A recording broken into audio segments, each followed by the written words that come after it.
what you want? And are you getting what you Hello, everybody. need? Welcome to a very special episode, bonus episode perhaps, of No Means No Thing, the podcast dedicated to the ridiculous task of trying to find the objectively best No Means No song of all time. I'm your host, Jordan. I'm joined by Michelle. Say hi, Michelle. Hello. And Matthew. Hi there. And today we have a very, very special guest, right. which you already know about because it's probably the episode title, so I won't be cute about it. Jason Lamb. Yeah, If you're listening, hi. welcome, Jason. Thanks for having me. I'm flattered. This is awesome. Yeah, normally we're Absolutely. trying to find the absolute best song. Tonight we're trying to find the absolute biggest nerd. And I don't think I can compete with you guys even close to biggest nerd Pro- territory. probably. My God. okay, Probably giant book project doer. So, enough, Jason, yeah. I have to admit that really, in a certain sense, you're responsible for the genesis of this, right? Because seeing that you were writing the book and fucking losing my mind out of excitement about it made me kind of think, shit, there's no one's doing a I gotta podcast. mooch off of this. There's this renaissance in No Means No world happening, and they should be represented in all media. So I got that wild hair on my butt hearing about your project, and the rest is infamy, I guess, rather than history. But so here we are. Yeah, I think that's awesome. And actually, I think I mentioned this to you. First of all, congratulations on the popularity on your podcast. It's awesome. It really is. Everyone loves it, including myself. And it's actually really great because although obviously in the book we're going to be covering the albums and the songs, it's not going to be song by song breaking things down. That's a whole other book. Do you know what I mean? Or 10 other books. So it's really cool that you guys are doing this because it kind of covers that for me. Do you know what I mean? So that I won't feel as bad not doing that in the book. Because I never was intending to in the first place. So, yeah. Synergy. If that makes sense. Yes, there you go. It does. It's been interesting at these seemingly resurgence. Maybe it's because I'm paying more attention or there are more avenues for it. But finding a couple of people out in the wilderness, like our new friend Mika from, he's a Finn from Hungary. And people who Dr. just October. weren't aware of the community. And I'm kind of asking myself, is it isolation from COVID that's contributed to this apparent resurgence in interest in No Means No, or is it just a regular grieving period since 2016? Right. It's the first time everyone can talk about it. That's interesting, yeah. Well, it's also not letting a good thing die because let's face it, like we've all been affected by this band and it's just too good, and we're probably at that age where you might want everybody off your lawn, but damn it, when you're going to be sitting in your lawn listening to it. Exactly. Exactly. And as much as I hate Facebook, that Facebook group that we're all a part of, that it was where I heard about your book, I think it's done quite a bit in bringing some of us nerds together. It has, and it's also a rare example of a Facebook group that is 95% civil. I rarely ever see anybody be a dickhead on there. A couple of times it veered into some political stuff I saw like a year or two ago, but compared to other Facebook groups that just devolve into ridiculousness, it's all cool people because No Means No fans tend to be fairly intelligent, well-rounded, decent people, right? They really do, Good people and good moderation as well. I think it's a big difference. Good people for good music. There you go, exactly. What was that Cramps thing? Bad music for bad people. Bad music for bad people. Good music for good people. That's one of the greatest album covers ever. That weird zombie face guy. Yeah. Well, so Jason, first of all, you're our first interview, so congratulations on that, I guess. Yeah. Thank you very much. To us for honored. landing this interview. Yeah. We're super excited. You had to go through my people and get. Yeah, I know. I did. It was pretty fucking hard, but we managed to track you down. A lot of wheels greased, unbelievable. Exactly. And in this interview, and I think in any future interview we do, unless we're lucky enough to interview one of the band members, and even then we might ask them. The question that we really want to start with is, how did you find the band? What's your No Means No origin story? Wow. Okay. How far back should we go here? Just all the way. Okay. How far back does it go? To the origin. Well, I'm from Victoria, BC, born and raised in this town, which is their hometown. Represent. Represent. Exactly, Matthew. And I lived here until I was about 24, and then I moved to Vancouver for about 12 years. And then did stand-up comedy and waited tables there for a long time. And then I got into journalism, and because I wasn't going to make a living being a comedian. So I ended up coming back to Victoria and working at a radio station here. And I'm on the morning show at this radio station. And about 10 years ago, I started a thing called The Punk Show on The Zone, which is the radio station I work at. And it started off as an online thing, and then they gave me an hour slot on Friday nights at midnight, prime time. But it's kind of cool because it's a commercial radio station, like a regular modern rock, whatever radio station.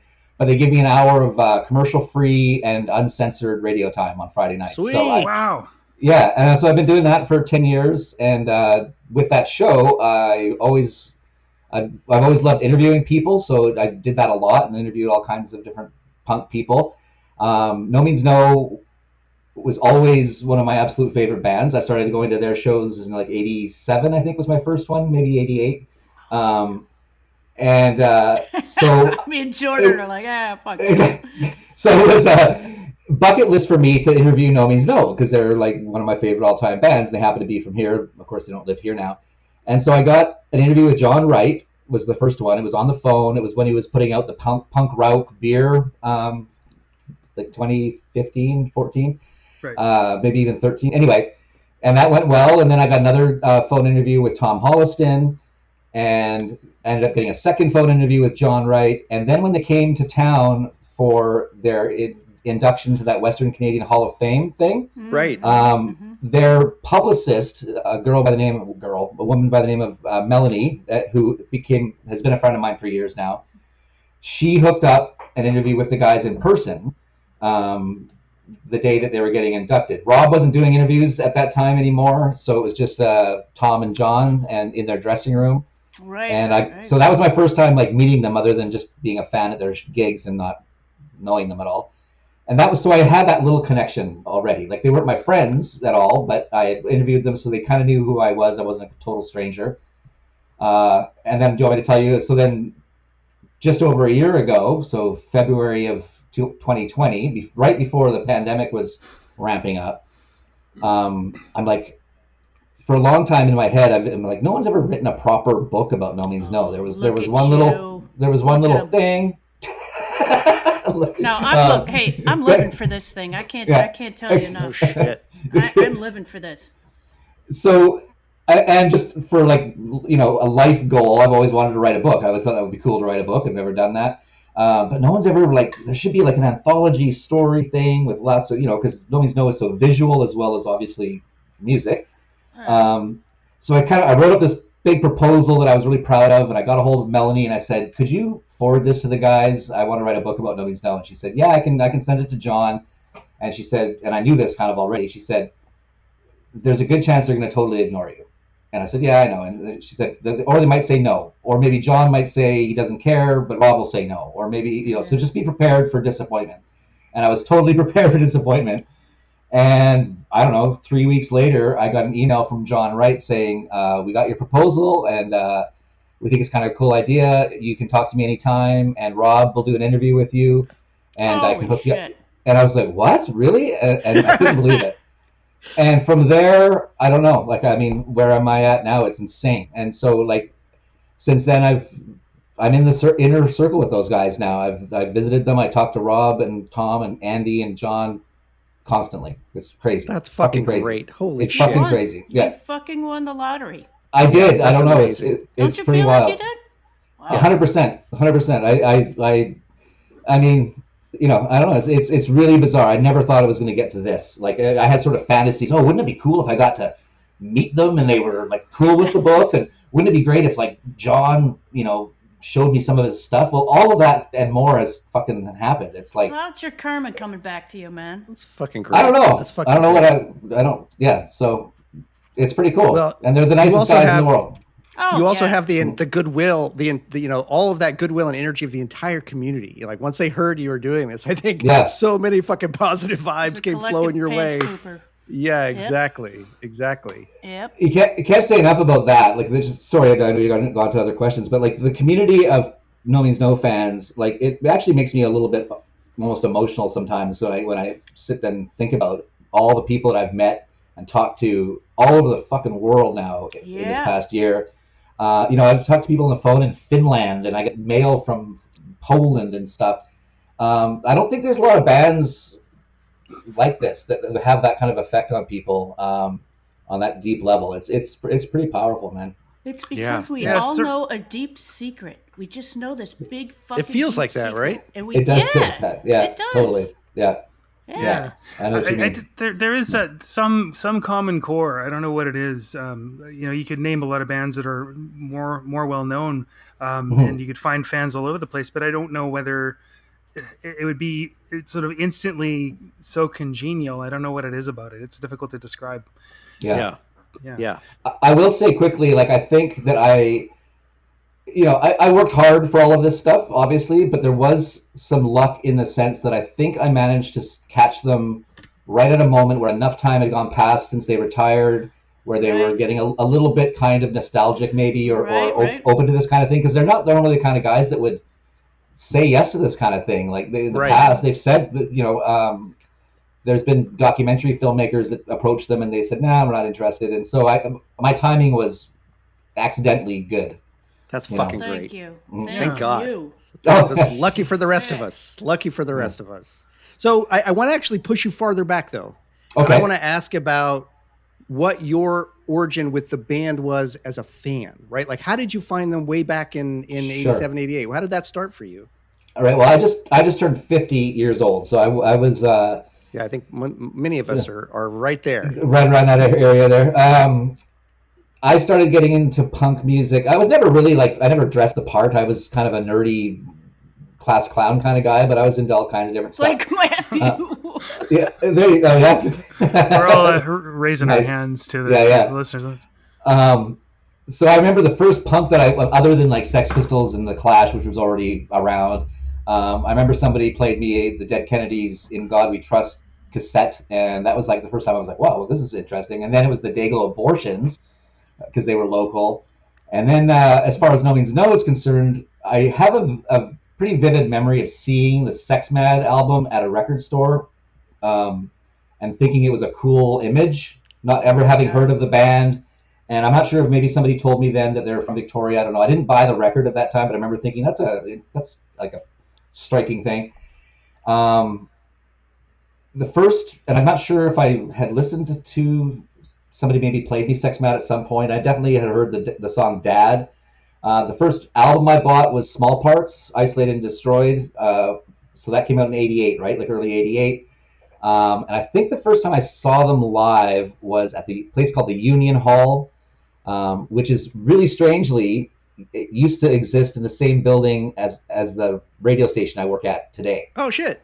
Is really weird. That's right. Yeah. And that was a No Means No show, and I think the Dayglows were on that show, and Shovelhead, and I would have been 17 at that point, and wow. And then I was blown away, of course, like everybody is. I think I already had the album, but hadn't really given it a proper sit down, and after I saw them, I just lived that record for a long time. I mean, Small Parts is still probably my favorite record because of that. And then I remember, of course, Wrong came out. I saw them like 3 or 4 times with Andy, and then once or twice with Tom before I moved to Vancouver, and then a couple times over there. So like 20 or so times in total, something like that. So does that answer your question? So yeah, mid to later 80s. Nice. It did answer the question, and it answers the question that Michelle and I get to hate you because you got to see Andy era shows, and we both barely missed it. Yeah, which has been a constant source of tension between Matthew and Michelle and I. Well, can I say something too? Like, I listen to our podcast a bit just to try to figure out how to be less annoying, and it never fails to amaze me what a treat this is to talk about this band with like-minded people, because I gotta say it again. I'm on the East Coast, like East fucking Jesus. Right. And while there's tons of great bands from the New York area and the East Coast and stuff like that, this band was like not really that known. So to over there, right? With you, to sit here with you guys, I mean, I would have. I'm just very happy and content having to finally be able to talk to people about this band, because I didn't have anybody to talk to about it or figure out how to go see him or any. I had nothing. That's so sweet. that sort of Zero. brings us to this is something we did in our first episode where we kind of the origin story, sort of how you found them, but also for you to take on this project. I mean, obviously they've meant something to you for a long time. So what was it about them that sort of sung to you, that over resonated for over so long and for so strongly? Right. That's a good question. And this is where I'm going to feel dumb because I won't be able to express it the same way that I've heard you guys be able to express things in past podcasts. But I'm not too sure. I think for me, I like the heaviness and the aggression of the actual style of punk music that it was. I'm not a musician, so I appreciated just listening to them. That I knew they were incredibly skilled musicians, but I didn't know the intricacies and the ins and outs of time changes and all that kind of stuff. Like that for me was like, oh, this sounds neat and cool, but it's hard. But for me, I think I've always been a huge comedy fan, and that's why I got into stand up and like I was really into Python and Steve Martin and stuff when I was a kid to like an obsessive level. And I think that something about No Means No married like this aggression and angst with humor with me that really, really spoke to me, because I love that weird little wink of humor that they had, even in these really dark places. Like I think I've always thought that the song Dad is the perfect example, because it's just this horrific song about abuse. I didn't live that life, so I couldn't relate to it on that level, but just listening to it, you feel like you can. But it's awful. It's about incest and abuse, and then at the end when Andy just says, I'm seriously considering leaving home, it's just like, so fucking good. God, it's like sets the stage for everything that's to come, right? It does. Sure. And I mean, just the imagery of dead Bob on You Kill Me and the play on words and stuff they used to do, it all just appealed to me. And I guess there was also a little bit of a hometown pride thing, knowing they were from here. I mean, sure. God, can you imagine? Yeah, I mean, they were the biggest band in Victoria easily when I went to go see them in those early days. I mean, right, before Ron came out, they were the kings of the castle here, in that style of music anyway. Yeah. Matthew's talked to us about that he wasn't really aware of how wide their reach was when he lived there, which I thought was really interesting. Did you have any sense for like what their reach was, or kind of how loved they were outside of Victoria?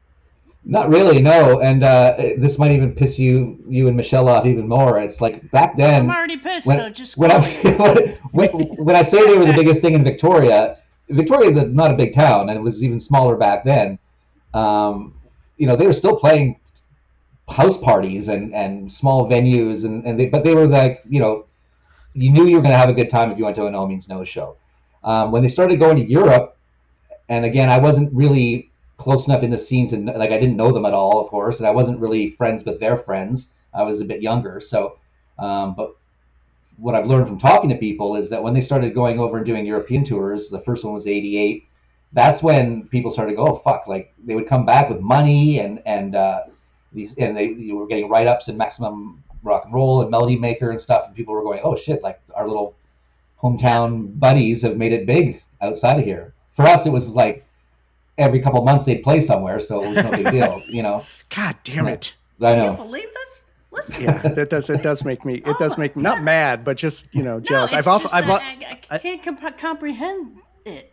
It's crazy. I think I've said elsewhere on the podcast that in all full earnestness and with no hyperbole, if I somehow found access to a real honest to God fucking time machine, what I would do with it is like beam myself back to some shows in Victoria and just stand in the background for Andy era shows.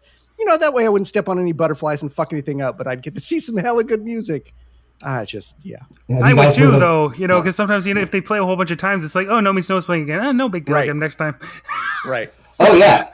And Matthew, I'm sure, like I didn't go to see them every time because it was always just like, oh, well, I can't, there's a bigger party to go to, or I'm, not feeling all that up for it. They'll be and there now next I feel time. the same way. I would, if I could go back in time, I'd go and see every single one I could. But they're at the Cedar Hill Rec Center. Why they're at the Rec Center? I don't want to go to the Rec Center. I was at that. They actually played there twice. I was at the first one in '89. That was right after Ron came out. Oh shit! Do you remember when that dude shit. like climbed up the bubble, the tennis bubble, and slid down it with his knife?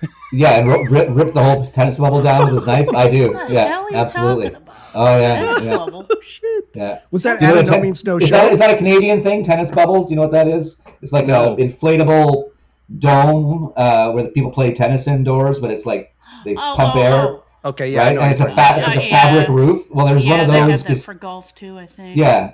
So this place is called the Cedar Hill Rec Center. Still exists, and I don't think the tennis bubble's there anymore. But there was a No, tennis they have bubble. a rigid structure after that. Yeah, exactly right. But Matthew's right. I didn't witness it, but I remember hearing about it. I was there, and the cops came and everything. But yeah, some dude climbed up it and then just slid the whole thing down with his knife. Shit. People were So that insane. The punk scene in Victoria was nuts. Like there was crazy people in this town. I mean, the Dayglow Abortions were this other big band in Victoria. Yeah, and they right. were, and so it was interesting there too because two very different styles of music, very different lifestyles. No Means No were pretty clean cut, straight edge guys. I mean, they drank and stuff, but maybe it was the people I hung out with, but there was insane parties, man, and like almost like near riots quite often. And Wow. you probably remember that, Matthew. Oh yeah, that's why we've spoken a little bit. You and I were probably quite similar, a little younger, a little nerdier, and probably maybe a little avoidant of. I probably didn't listen to No Means No because I associated with them with things I didn't want to hang around so much. Yeah. Interesting. It was scary. Like when you're 15, 16, and you're just starting to go to these kind of shows, it's kind of terrifying. Yeah. Matthew, Fuck yeah. I'm not sure if we talked about this, Matthew. I was at that Roxy Theater show. It wasn't a No Means No show. It was Dayglow's, Red Tide, Mission of Christ, and there used to be a skinhead, notorious skinhead in Victoria, and his name was Ski. And do you remember Ski? Yeah. He's all like reformed now and apparently a decent person. But anyway, he used to cause all kinds of trouble. And this gig was at a movie theater. So he was a fuck ski. Exactly. I feel like I'm just blabbing on, but No. This is golden. This game, this is, like I say, not a No Means No show. It was Dayglow's show at a movie theater called the Roxy Synagogue Movie Theater, which also still exists. And, Synagogue movie theater? Like CINE GOG. Yeah. It's owned by a Jewish fella, and That's right. actually That's who fucking also owned the restaurant where the original prints of the front and back covers of Zero Plus 2 Equals 1 in Polyashes. They're up on the wall on the picture rail, and they would not sell them to me. But anyway, yeah, he owned that restaurant, and he owned the Roxy Synagogue. That's correct. Yeah, nicely done. Howie Siegel is his name, and that's right. And they had agreed to do punk shows, and it ended in chaos. And I remember being with my buddy Dan.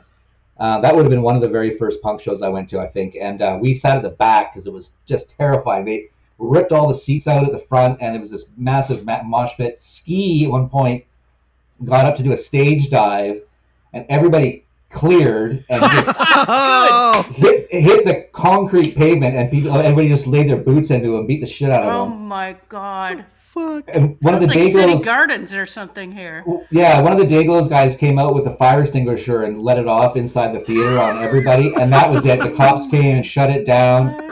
That kind of stuff like happened fairly often in Victoria. Like everybody wanted the shows to be epic shows. Do you know what I mean? It felt like this is going to be the one that's the craziest, whatever. Someone's gonna die. Right. Wow. Yeah. Wow. This bucolic little town that's known for being more British than the British, and it's probably a response to that. There was 100%. Yeah. And how interesting to have No Means No, this really intense, aggressive band, but the guys themselves are just seemingly, right? I'm sure you know way more than I do, but they're just the fucking nicest, smartest fucking dudes that are nothing like that, right? Have no truck with that kind of fucking scene at all. That's really interesting. Yeah, but they were part of that scene too. Right. It, exactly. Yeah, for sure. They had to. I'm sure. Interesting. Man. Fuck. All right. Well, Sounds like City Gardens, I tell you. Yeah. Right. Yep. Well, maybe we should dive into some book questions. I mean, I know I probably have a couple, and I mean, I speak for. Well, first of all, there may be people listening to this. I doubt it, but there may be people listening to this who don't really know about it, and you've intuitive from now by getting this fucking far into the podcast that Jason is writing a book. What can you tell us about? I know you've released some public information pretty recently about rough projections of publishing dates and shit like that. But what can you tell us about your actual plans for getting this published? And what's it going to be? Yeah, sure thing. Yeah. I can tell you all about that. It is going to get published. I signed a publishing deal with PM Press. They're a small publisher. It's nothing major.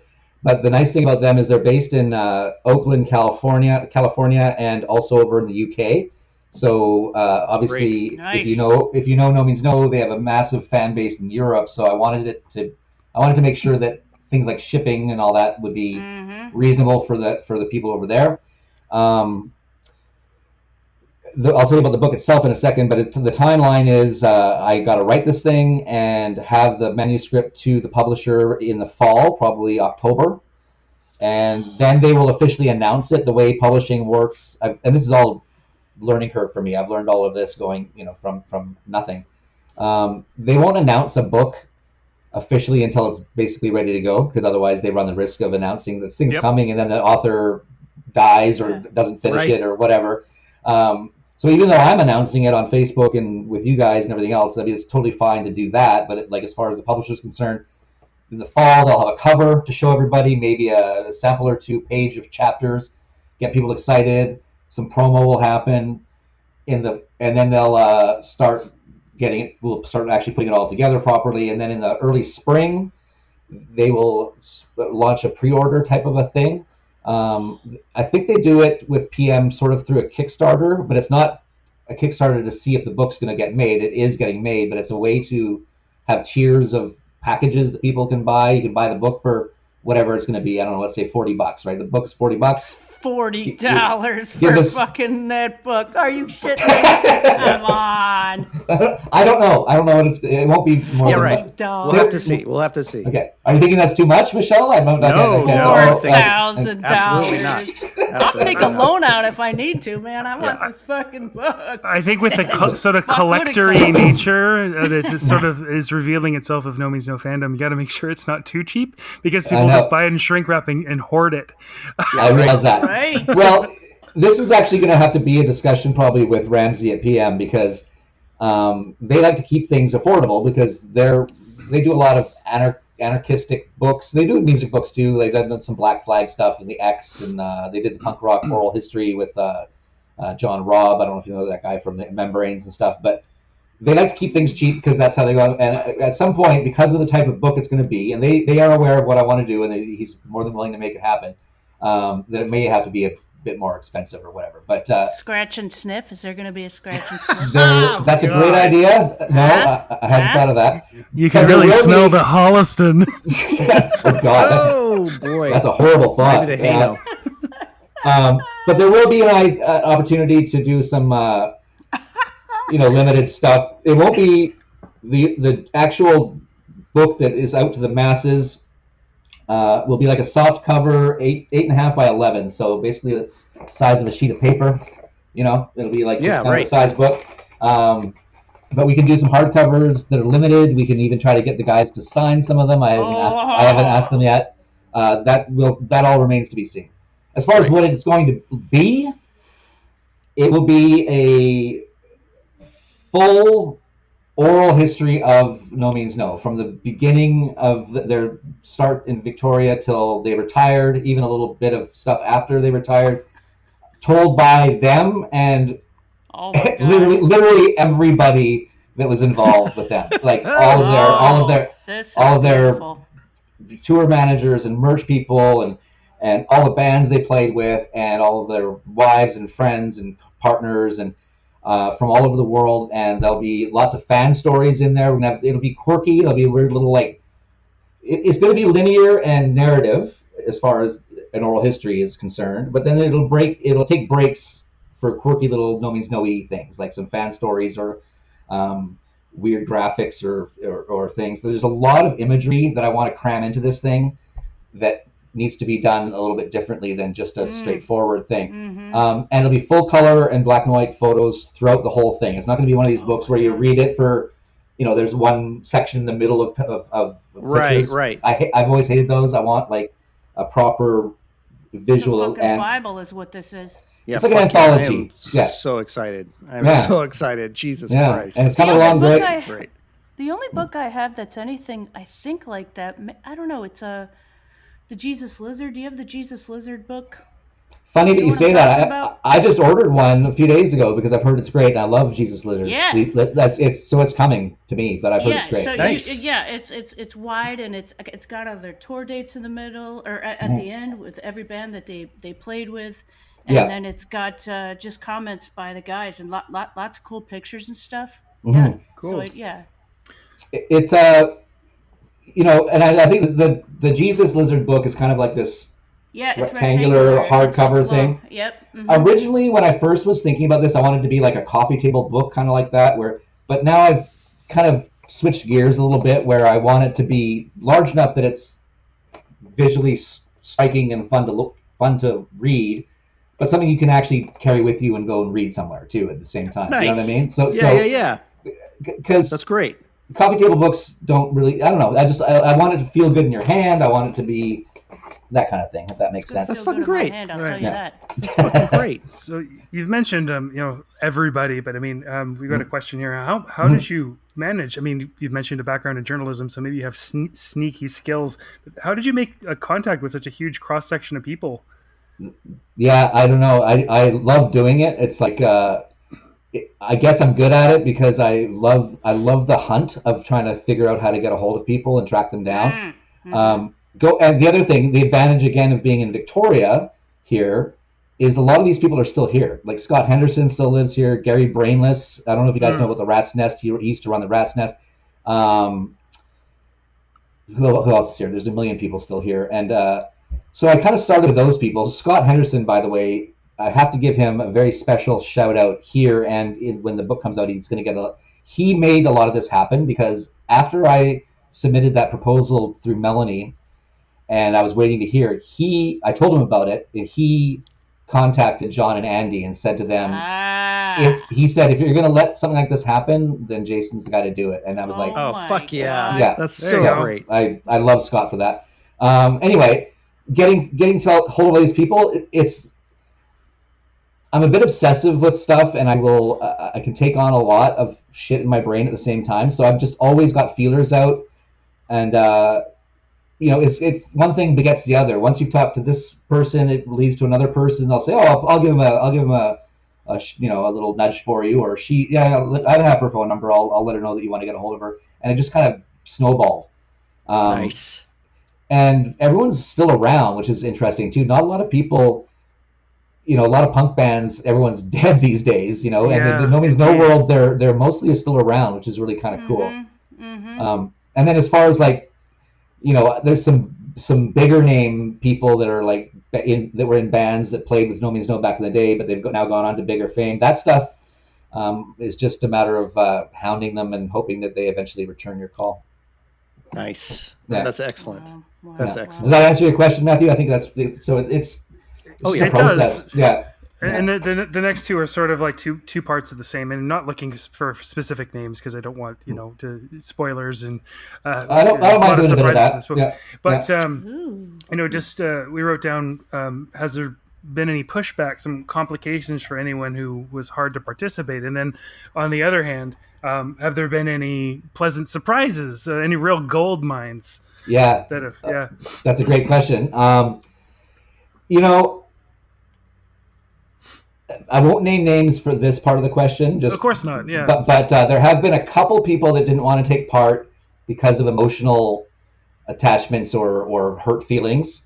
When I say a couple, I mean literally like two or three. Almost everybody has said yes, with very few exceptions. I think a couple of the people that have said no to me are also not in a great place in life, and maybe mentally and stuff like that too. So just from what I sort of learned.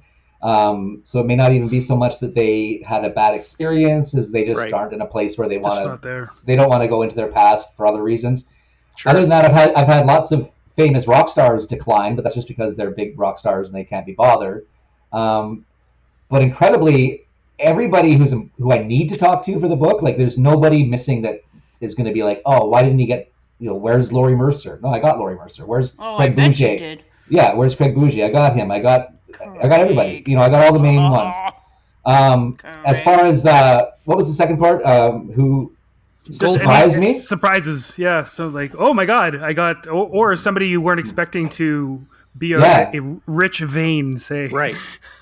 That's a good question. I might have to think about that for a sec. I just interviewed Bob from Devo last weekend. Oh, come on. Mind blowing. Yeah, Bob is a massive NoMeansNo fan, and fuck.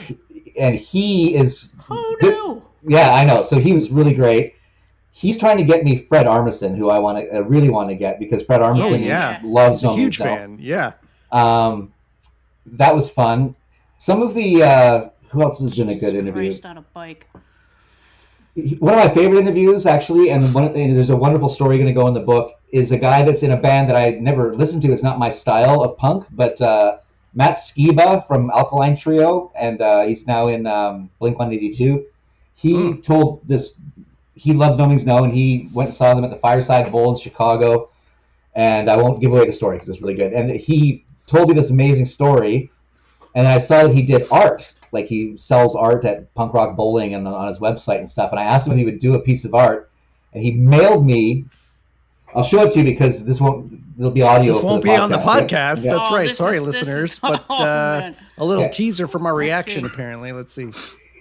I won't tell you the story because it'll give it away, but the image goes with the story. So he painted this for me. Nice. Oh, listeners, you're in for a treat. Yeah. So that's going to go in the book.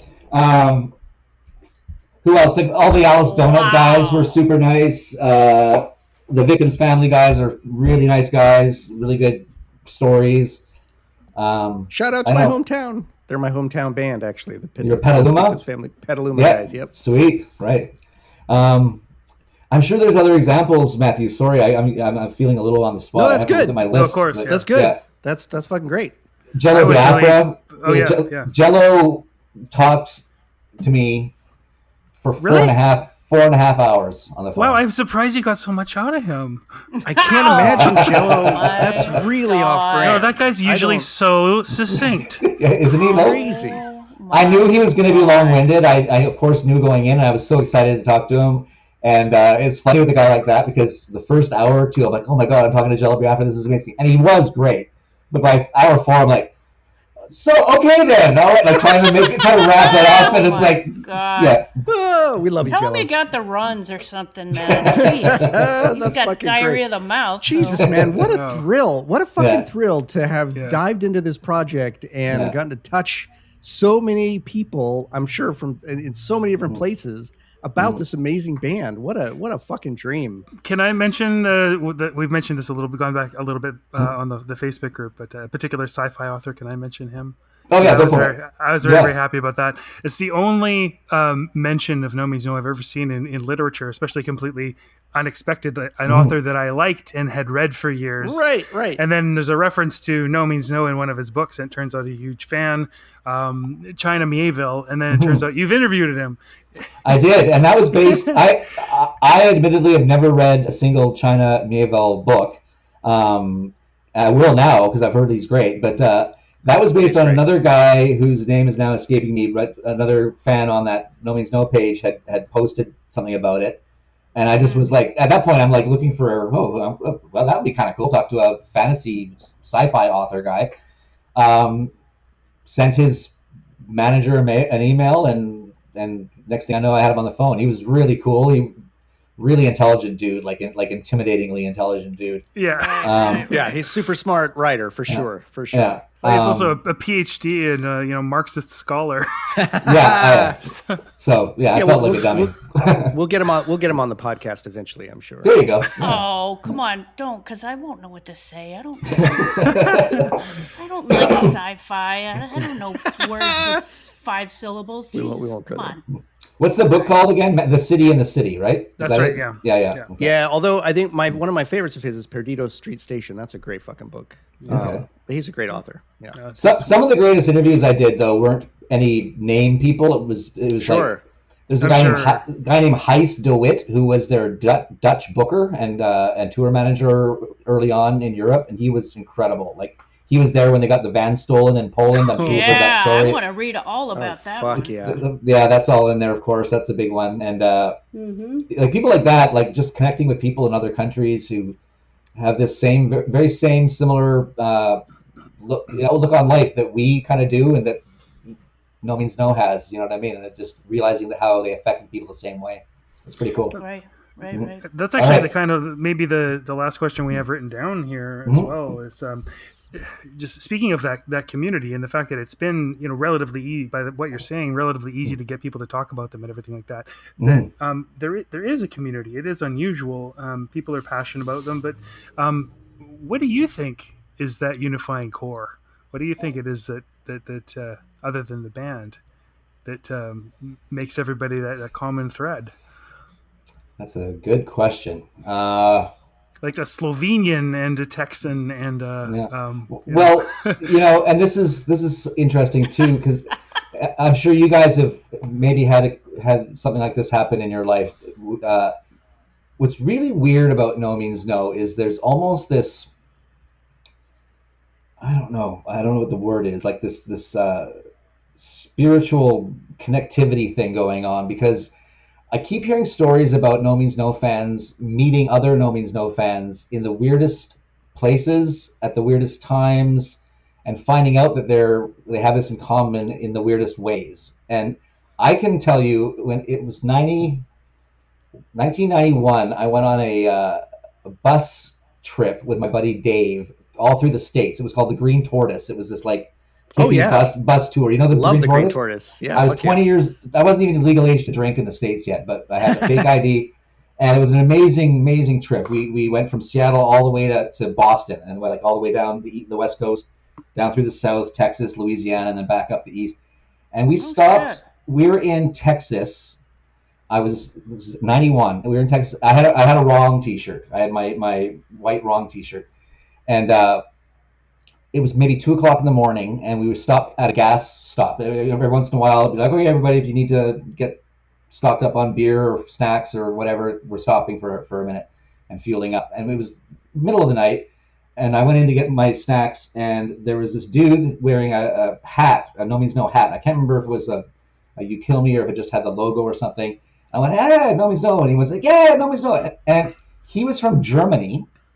And he was traveling through the States. He wasn't on my bus. He wasn't on anything to do with what I was doing. He happened to be just traveling through the States at the same gas station in Texas at 2:00 in the morning. Fuck yeah. And I'm like, they're from my hometown. He's like, no. And I've heard shit like that with many other people where, and I'm not answering your question really, but I just think that there's this, something about them, their subject matter, the positivity, even though they sing about a lot of dark subject matter, there's always an underlying positivity and hope about love and humanity and doing the right thing.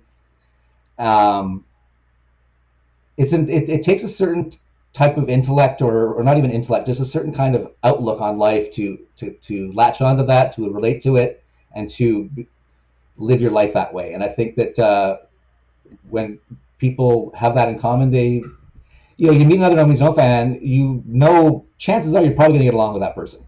Exactly. Maybe not 100% of the time, but chances are, if that guy likes No Means No, if that girl likes No Means No, they're probably pretty cool. You know what I mean? It's like you have one of the most important things in common already, right? Like you've already crossed that off, and you know that there's something deep in common. Yeah, or that's a great way. The qualities about you that cause you to like No Means No, you have those right. Yeah, so yeah. Exactly. We're all fucked, so we might as well enjoy ourselves. Yeah, kind of. Yeah. I mean, it's there's so much to it. I don't know. I mean, it's funny how because they sing about they sing a lot about sort of the end of the world kind of stuff and apocalyptic things and lies and sin and forgiveness, but it's all done with love somehow, and it's all done humility and humor. Yes. Back to the humor too. Right. Yeah, I don't think I'll ever get sick of listening to them or talking about them. Hell yeah, and long live this resurgence, man! And thank you for being such a vanguard and kind of intimate part of what seems to be a real renaissance, which I'm super fucking grateful for. Thanks, man. Yeah, I feel it too, and I don't think I caused it. I think, or even really had much to do with it. But it maybe also we're a little delusional because we live in this little NoMeansNo bubble world. But along with the delusion. Yeah, exactly. But it is really cool. Like I say, the timing, they seem to be into it. You know, they're cool with like having this resurgence. They got those T-shirts with Abe Brennan doing them at the Bifocal, and Alternative Tentacles reissuing the records. Which, thank God, that's fucking great. Yeah, people are stuck at home in COVID isolation and willing to do interviews. Maybe. Yeah, right. Yeah, there you go. Exactly. Well, I mean, truthfully, as kind of morbid as this is, the COVID thing worked in my favor in that sense too, because a lot of these people who would normally be on tour or in studios or busy, they had the time to talk to me on the phone. So, you know, again, it was weird timing. You know, certainly not that I would ever wish COVID to have been a thing, but the timing there seemed to work out kind of too. I don't know. Great. Mm-hmm. That's great. Well, you know, we're all headed for the nursing home, so this is good that we're doing this now while we still have our faculties. I agree. Exactly. Yeah. But, you know, Jordan's son is 13. My nephew 16. He's 16. 16. My nephew is 16, and he's getting into them. So that's. I have a 13-year-old son, plays guitar, and he loves the song "Now." That's the one he's latched on. Nice. And he's trying to learn it now. Nice. But yeah. So we got to keep it. We'll pass it on. Yeah, my son counts them as his absolute favorite band of all time. So that's great. Mine doesn't at all. Being that you are on our podcast, Jason, you know, it is an impossible task and it's a difficult question to answer. But how about I'll pose it to you this way? You know, we're trying to find the best one, the ultimate one. But okay, name us. Maybe not a favorite, but one that you might put in your top 5, 3 out of 5 times that somebody asks you. How about that? Or your fucking top one if you've got it. If you've got it in your back pocket, pull it out. That's too much to ask. I can't really do a top one only because it changes for me, you know. Exactly. And I'm a list guy. I love that kind of stuff. Real Love for me is one of my favorite songs of all time. I could listen to that song forever. Well, thank God we pushed it through. Yeah, I know you did, and it's funny because that's not really. It sticks out as a much different song than most of the other stuff that they've done. As far as it's slower and it's really epic and everything. I really love the Mr. Happy album, and I love the song. This is cheesy. I love Cats, Sex, and Nazis a lot. Again, with the humor thing. And I really love Revenge from the Sex Mad record a lot. Nice. When he gets into that, I can't sing, but when he gets into that line about we can't either, but we do it all the time. Yeah, what I want most in the whole wide world is a girl. Yeah. It sends shivers down my spine every time I hear that.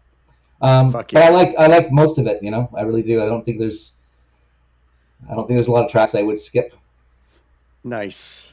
Is that an okay Very answer? good, man. Yeah. That's awesome. Perfect. That's perfect. Listen, we're super grateful you came on. This has been a fantastic fucking interview. Thank you for being our first. Wow, thank you.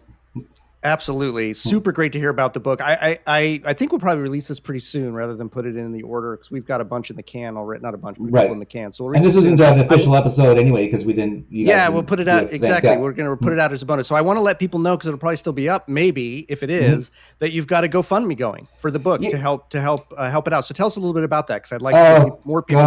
See, I know it feels weird. I know it feels weird. This is going to sound like fake humility or something, but I truly feel weirdly embarrassed about doing that. But I get it.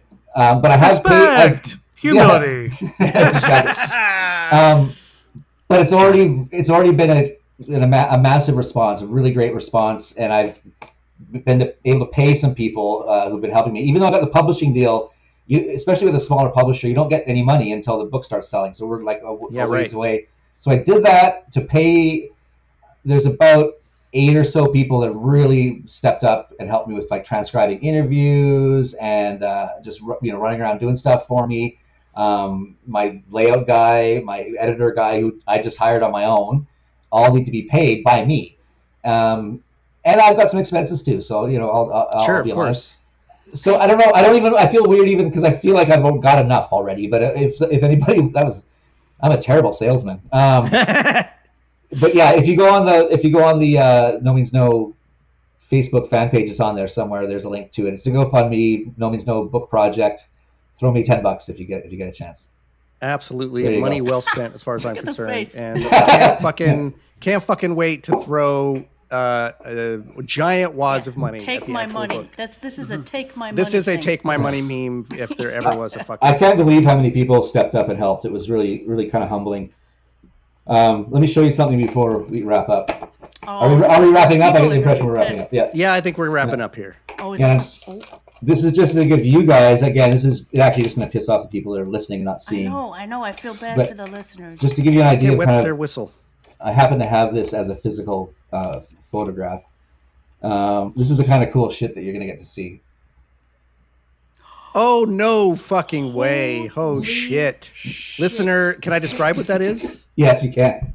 That's the Wait, original wait. cow mask Nope. photo in Oh. color Yeah. My as God. just the snapshot. Yeah. Oh, That's fuck. Andy, by the way. Yeah, that's Andy Kerr. Holy shit! Yeah. Yeah.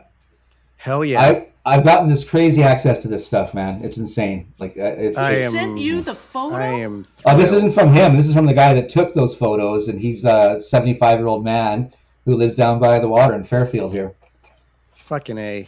Yeah. Oh yeah. Holy, my hairs are standing up. Well, listen, listeners, For you real, get serious. you all. All you three of all- them?